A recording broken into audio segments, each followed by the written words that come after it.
오늘 여러분과 나눌 이야기는 한 영혼이 가장 깊은 절망의 나락에서 어떻게 하나님의 놀라운 빛으로 구원받았는지에 대한 생생한 증언입니다.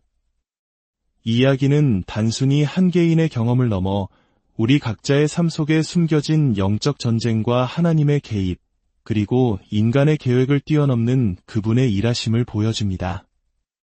이 이야기가 여러분의 마음에 깊은 울림을 주고 혹시 지금 어둠 속에 있는 분이 계시다면 한 줄기 빛이 되기를 소망합니다. 잠시 귀를 기울여 주시는 여러분의 시간을 통해 하나님의 은혜가 더 널리 퍼져나갈 수 있습니다. 이 영상의 좋아요와 구독은 단순히 숫자를 넘어 이 간증이 꼭 필요한 다른 영혼에게 닿게 하는 통로가 됩니다. 이야기를 나누는 여러분 모두에게 주님의 평강이 함께 하시기를 기도합니다. 이야기는 한 예배 시간, 기이한 광경으로 시작됩니다. 목사님이 설교를 하고 있던 도중 갑자기 설교를 멈춥니다. 그리고는 한 여성도를 똑바로 쳐다보며 묻습니다. 당신은 누구입니까? 그러자 그 여성은 팔짱을 끼고 두 눈을 감은 채 대답합니다. 내 이름은 미카엘, 육신을 입고 왔노라. 그녀는 마치 천사 미카엘이 자신에게 임했다고 말하는 듯했습니다. 그리고는 눈을 감은 채로 예배당 안을 돌아다니며 성도들에게 말을 걸기 시작했습니다. 한 번은 제 어머니를 일으켜 세웠습니다. 제 어머니는 문자 그대로 온몸을 사시나무 떨듯 떨며 일어섰습니다. 그들은 거짓된 진실을 사람들에게 심고 있었습니다.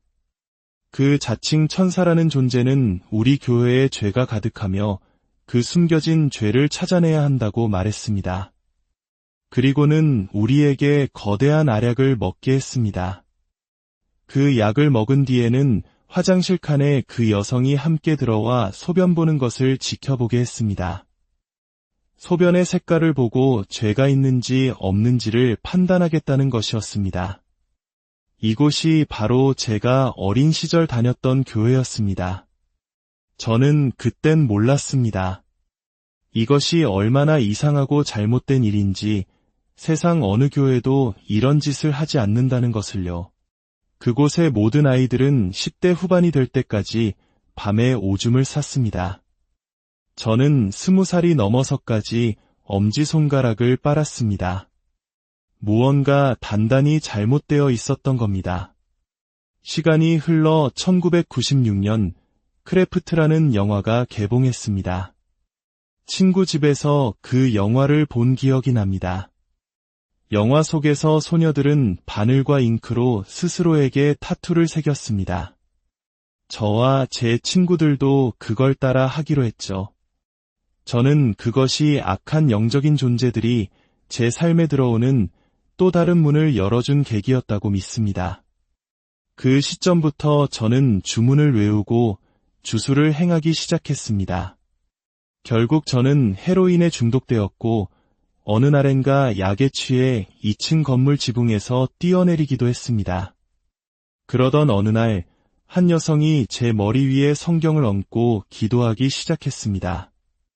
그녀는 외쳤습니다. 예수의 이름으로 명하노니 썩 나올지어다. 그 순간 제 영혼이 제 몸에서 빠져나와 의자에 앉아있는 제 자신을 바라보는 듯한 기이한 경험을 했습니다. 저는 제 안에서 으르렁거리는 소리가 터져나오고 그 여성을 향해 달려드는 제 모습을 지켜보고 있었습니다. 제가 바로 그 교회의 찬양 인도자였습니다. 이 모든 일은 비교적 최근인 2018년 1월 5일에 일어난 일입니다. 네, 2018년이요. 믿기지 않으시겠지만 사실입니다. 저는 기타를 치며 시편 신한편을 노래하고 있었습니다. 하나님이여 내 속에 정한 마음을 창조하시고 그러자 예배당 곳곳에서 축사, 즉 어둠의 영으로부터의 해방이 일어나기 시작했습니다. 그때 주님께서 제게 말씀하셨습니다. 이곳에 있는 누구도 만지지 말아라.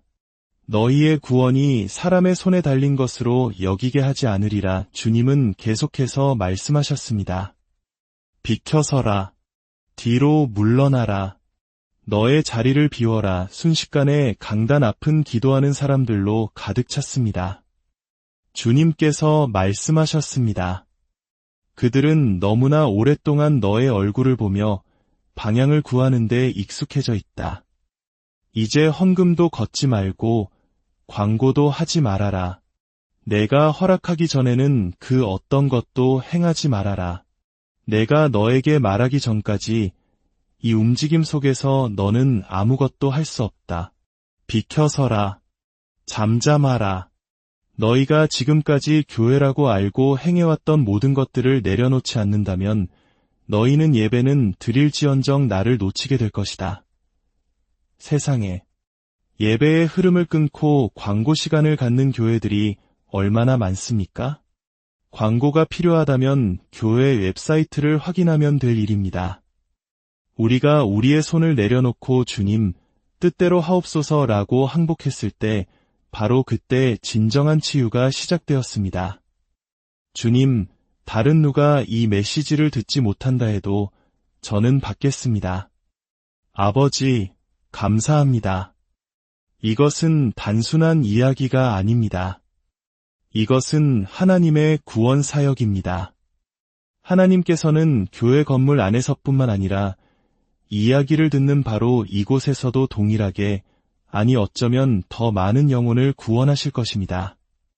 사탄은 제가 태어나는 순간부터 저를 죽이려 했습니다. 제 부모님은 필라델피아에서 헤로인에 중독된 분들이었고, 저는 태어날 때부터 마약에 중독된 상태였습니다. 태어난 첫날부터 고통의 연속이었습니다. 그러던 어느 날, 제 어머니가 주님께 삶을 드리기로 결단했습니다. 어머니는 본래 가톨릭 신자였기에 그렇게 개인적으로 주님께 부르짖는 것은 익숙한 일이 아니었습니다. 하지만 금단 증상으로 너무나 고통스러웠던 어머니는 절박하게 외쳤습니다. 예수님, 제 기도가 들리신다면 이 끔찍한 고통을 거두어 주세요. 그러면 평생 주님을 섬기겠습니다. 그 순간 라디오에서 카펜터스의 노래가 흘러나왔습니다. 당신이 가까이 있을 때마다 왜 새들이 갑자기 나타나는 걸까요? 놀랍게도 바로 그때 새 한 마리가 창문으로 날아와 안으로 들어오려는 듯 창문을 쪼아댔습니다. 어머니는 그것을 하나님이 함께 하신다는 신호로 받아들였습니다. 그 즉시 금단 증상이 사라졌고 어머니는 주님을 섬기기 시작했습니다. 얼마 후 아버지도 구원받으셨고 저희 가족은 플로리다로 이주하여 평생 교회를 다녔습니다. 저희가 다녔던 교회는 오순절 교회의 모습을 하고 있었습니다. 하지만 나중에 말씀을 연구하고 깨닫게 된 사실은 그곳이 바로 사이비 종교 집단이었다는 것입니다. 제 간증을 들은 한 분이 댓글로 이렇게 말해주었습니다. 당신이 나중에 흑마술에 빠진 것은 사실 그 교회에서부터 시작된 것임을 알고 있나요? 그 말을 듣는 순간 제 머릿속에서 모든 조각들이 맞춰지기 시작했습니다. 그 교회 목사님은 바닥까지 내려오는 긴 가운을 입었습니다. 교회에는 교회 어머니라 불리는 권위를 가진 나이든 여성도들이 있었습니다. 그들은 항상 흰옷을 맞춰 입고 다른 성도들과 분리된 자리에 앉았습니다. 성가대가 예배당 뒤편에서부터 행진하며 들어오는 모습은 어린 제 눈에는 정말 멋지고 경이로워 보였습니다. 하지만 곧 이상한 일들이 벌어지기 시작했습니다. 예배 도중 그 교회 어머니 중 한 명이 갑자기 의자 뒤로 머리를 젖히며 쓰러지는 것이었습니다. 그러면 다른 사람이 달려와 그녀의 새하얀 구두를 벗겨 옆에 놓아두고 그녀가 일어서는 것을 도왔습니다. 일어선 그녀에게 목사님은 묻습니다. 당신은 누구요? 목사님은 그녀가 누구인지 분명히 알고 있었습니다. 하지만 그 질문의 의미는 지금 당신 안에 있는 존재가 누구냐는 것이었죠. 그러면 그녀는 팔짱을 낀 채 눈을 감고 대답했습니다. 내 이름은 미카엘, 육신을 입고 왔노라. 자신이 천사장 미카엘이라고 주장하는 그녀는 눈을 감은 채 예배당을 돌아다니며 사람들을 지목했습니다. 한 번은 제 어머니를 지목하며 이렇게 말했습니다. 너는 대릴 형제를 향한 음욕을 품고 있구나. 아버지는 바로 옆에 앉아 있었고 대릴 형제와 그의 아내도 저쪽에 앉아 있었습니다. 예배당은 순식간에 아수라장이 되었습니다. 어머니는 울부짖으며 아니라고 소리쳤지만 그들은 거짓을 진실처럼 믿게 만들고 사람들 스스로가 내 안에 정말 문제가 있는 건가? 라고 의심하게 만드는 함정을 파놓고 있었습니다. 그 자칭 천사, 실은 악마는 어머니에게 입을 벌리라고 명령하고는 어머니의 얼굴에 대고 계속해서 침을 뱉었습니다. 그리고는 어머니에게 회개하라고 강요했습니다. 문제는 거기서 끝나지 않았습니다.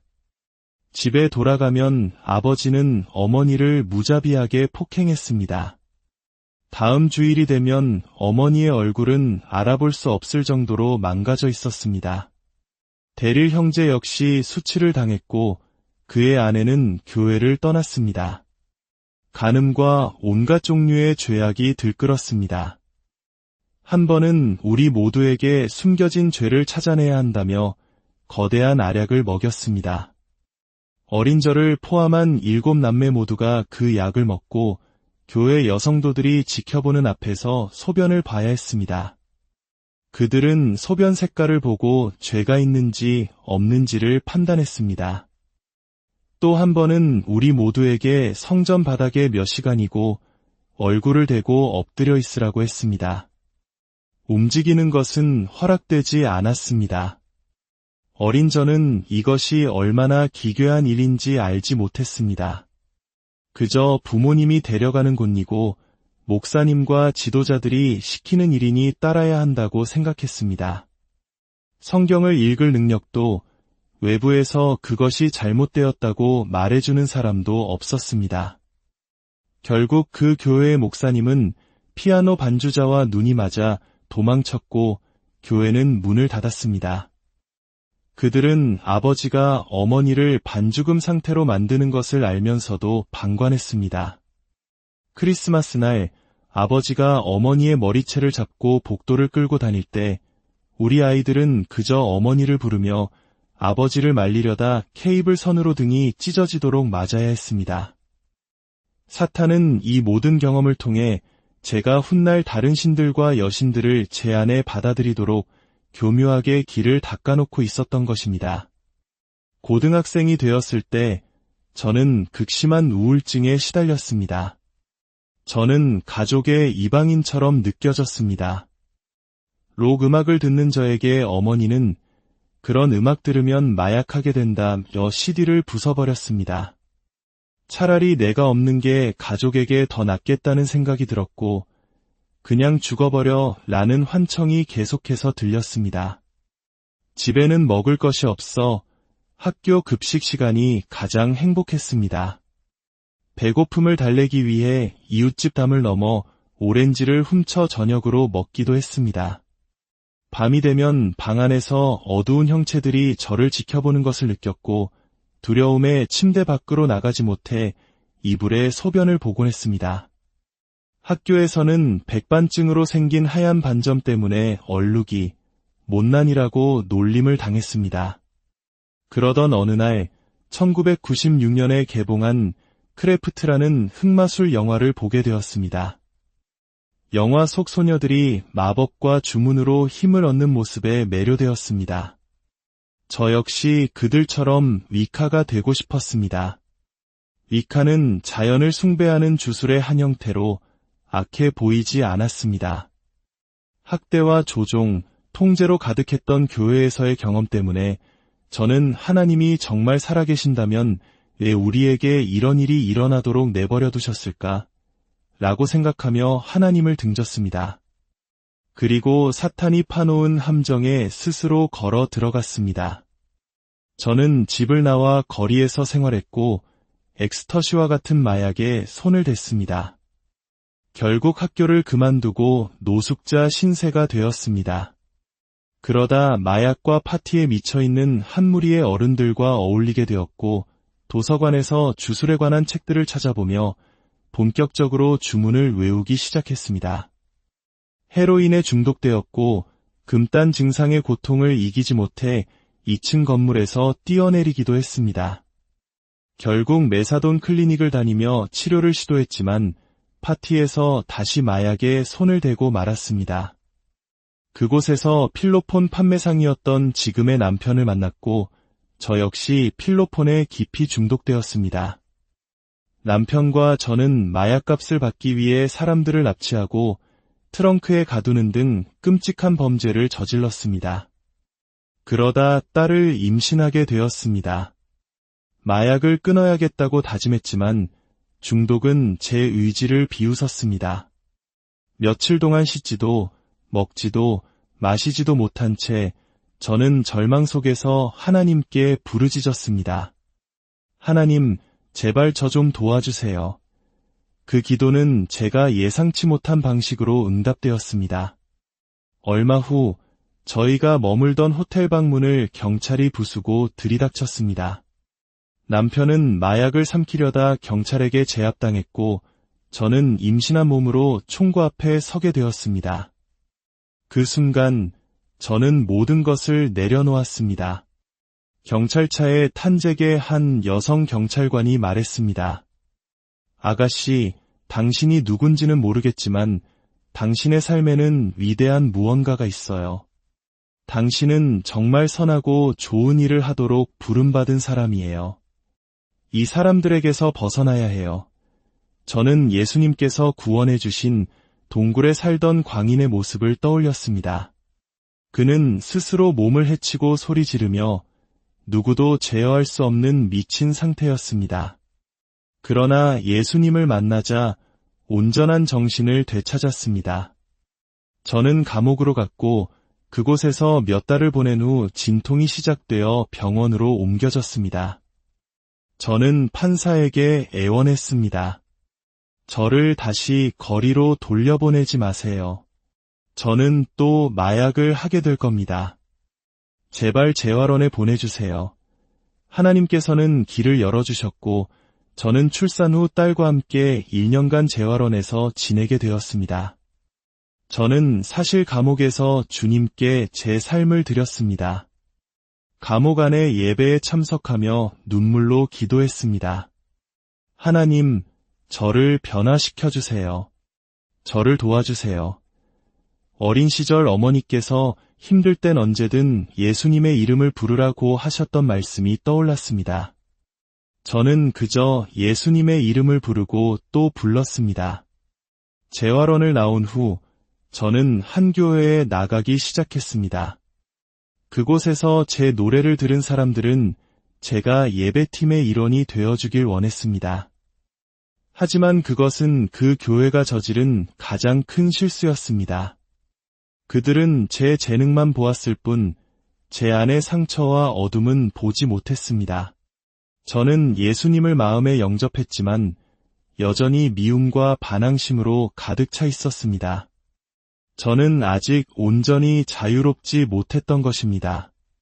그렇게 찬양 인도자로 3년 반을 섬기던 어느 날 몇몇 여성도들이 제게 축사 집회에 가보지 않겠냐고 물었습니다. 당시 저는 그리스도인은 악한 영에 사로잡힐 수 없다고 배웠기 때문에 그저 구경꾼의 심정으로 따라 나섰습니다. 영화에서처럼 사람들이 막 토하고 난리가 나려나 하는 호기심이었죠.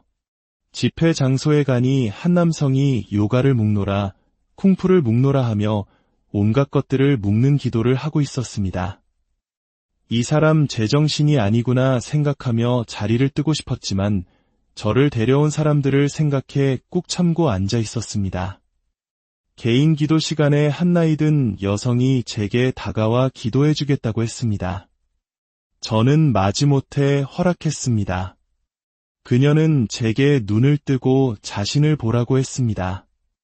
익숙하지 않은 방식에 이상했지만 어른에 대한 예의로 따랐습니다. 그녀는 제 눈을 똑바로 보며 외쳤습니다. 예수의 이름으로 명하노니 나올지어다. 저는 속으로 비웃었습니다.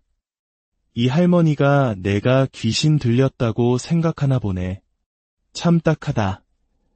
하지만 그녀는 확신에 차 있었습니다. 그녀는 제 머리 위에 성경을 얹고 다시 한번 강력하게 외쳤습니다.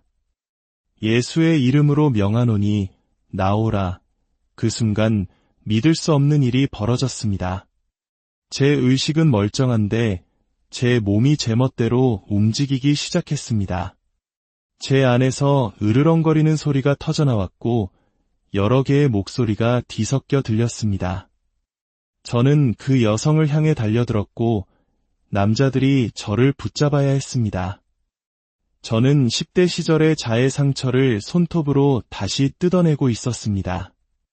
제 안의 악한 영들은 제가 도서관 컴퓨터로 주소를 찾아봤던 것, 마약을 했던 것, 심지어는 제가 알지 못했던 아버지의 비밀까지 줄줄이 털어놓았습니다. 저는 이 모든 상황을 지켜보면서도 통제할 수가 없었습니다. 교회에 다니면서도 제 안이 악한 영들로 가득 차 있었다는 사실에 엄청난 충격과 공포를 느꼈습니다. 그녀는 제게 예수님의 이름을 부르라고 했습니다. 매주 주일마다 수없이 불렀던 그 이름이 그 순간만큼은 입 밖으로 나오지 않았습니다. 턱이 굳어버린 것처럼 움직이지 않았습니다. 그제야 저는 축사가 진짜라는 것을, 영적 세계가 실제한다는 것을 깨달았습니다. 그때 제 눈앞에 환상이 펼쳐졌습니다. 예수님께서 어린 소녀인 저를 자신의 등 뒤로 보호하시고 제 앞에는 끝없이 펼쳐진 늑대 무리가 있었습니다. 예수님은 그 늑대들로부터 저를 굳건히 지켜주고 계셨습니다. 그 환상을 보는 순간 굳었던 제 턱이 풀렸습니다. 저는 기억할 수 없을 만큼 많이 미친 듯이 예수, 예수, 예수를 외쳤습니다. 2시간 반 동안의 사투 끝에 저는 의자에서 바닥으로 쓰러져 눈물을 흘리며 주님을 경배했습니다. 저는 마침내 자유를 얻었습니다. 그날 이후 주님께서는 제게 예언적인 찬양의 은사를 부어주셨습니다. 저는 기타를 치며 성경 말씀을 노래하기 시작했고 그 모습을 페이스북 라이브로 방송했습니다. 2018년의 일이었습니다. 몇십 명에 불과했던 친구 목록을 가진 제 영상이 수십만 명에게 퍼져나갔습니다. 저는 성경을 노래하는 자매로 알려지기 시작했고 전 세계의 수많은 사역에 초청받았습니다. 온라인으로 시작된 작은 모임은 수백, 수천 명의 여성들이 모이는 컨퍼런스로 성장했습니다. 한 컨퍼런스에서는 주님의 강력한 임재 가운데 사람의 손길 없이 오직 하나님의 능력으로만 수많은 축사와 치유가 일어나는 것을 목격했습니다. 주님께서는 제게 말씀하셨습니다. 비켜서라. 너의 계획, 너의 방식, 너의 경험을 모두 내려놓아라. 내가 직접 일하리라. 우리는 예배 순서, 정해진 찬양, 익숙한 멘트, 심지어 헌금 시간까지도 모두 멈추고 오직 주님의 인도하심만을 구했습니다. 라이브 방송은 20분 넘게 아무 소리 없이 사람들의 울음과 기도 소리만으로 채워졌습니다. 그것은 사람을 즐겁게 하는 예배가 아니라 오직 하나님 한 분만을 높이는 예배였습니다. 우리가 우리의 계획을 내려놓고 주님께 모든 것을 맡겼을 때 상상할 수 없는 치유와 구원, 그리고 회복의 역사가 일어났습니다. 목회자, 사역자, 그리고 수많은 성도들이 강단 앞으로 나와 눈물로 회개하며 주님께 돌아왔습니다. 우리는 우리의 방식대로 교회를 운영하며 하나님을 놓치고 있었던 것입니다. 이것이 저의 이야기입니다.